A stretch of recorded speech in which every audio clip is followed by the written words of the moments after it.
Hi, this is 5 Minute Fiddle. I'm Ben. Got me fiddle. So today I'm focusing on the range of the instrument. The violin doesn't really go lower than a G unless you've got a 5-string or unless you detune it. But most of us have got the low range, the mid range, we've got that covered. So I'm going to be focusing on the higher range, the highest range of the instrument. I think that being able to use most of the instrument, if not all of the instrument and its capabilities, opens up more variety in my music. It also gives me more ideas to work with. When I'm with a more traditional band and I want to play like a clarinet, for instance, well, clarinets, they go pretty high, you know, so I want to be able to get those really high, shrill clarinet type of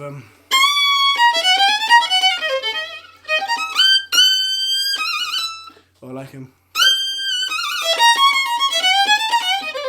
You know, like get those real shrill high notes. So coming from a classical background, in a lot of classical pieces of music, you do use the real low to the real high and everything in between. And so when I moved over to jazz, I wanted to bring that with me. Also for ballads, the high notes are so beautiful. Even in fast tunes, it can be great to whip up and down and give it some kind of contrast between the real low and the real high. So for me, it's all about variety, really, and using as much of the instrument as possible. Really important for me. So to get the range, I would practice, again, I've said this before, scales and arpeggios. And there are certain ones that I do more than others, so I'll show you them. But here are some ideas that I use more often than not. For instance, on the arpeggios type of thing. Now, I've talked in a previous video about inversions of scales, but inversions of arpeggios as well can be very useful. For instance, I'll do a couple. G.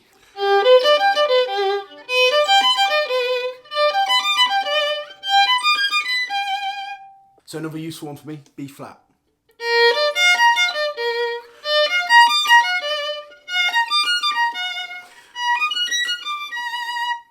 You can really take your time hitting those notes. Hopefully this is the same for all instruments. I'm obviously doing it on the violin, but I'm trying to think generally.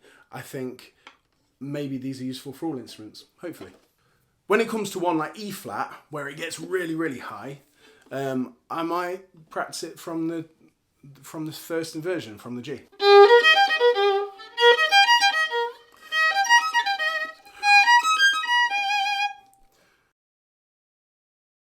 So on the scales side, I find, especially for quick runs, for quicker tunes, do help.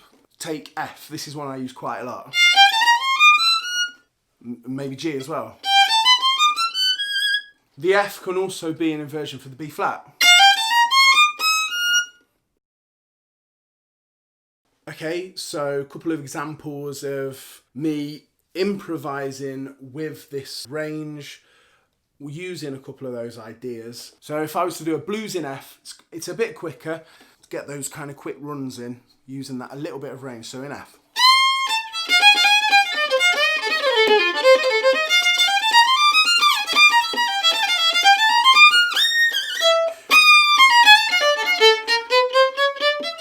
So one more thing, I would add these kind of shrill notes sometimes, which I love the clarinet, so they kind of imitate a clarinet for me. And they're generally on the minor third. For instance, in an example of a blues in F, it's quite quick.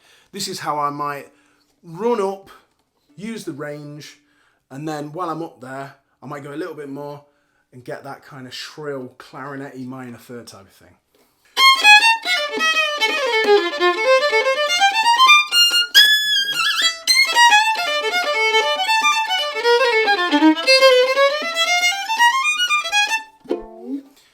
So on the opposite side of a slow ballad, like those high notes can be so useful and kind of beautiful at the end. I play Skylark quite a lot, so I'll give you the very last bit of Skylark with an ending that I might do with that high range at the top.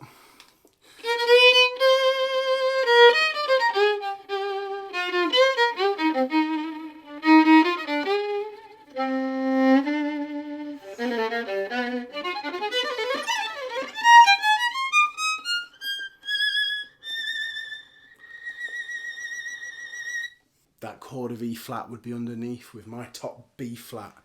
It all sounds quite pretty, I think.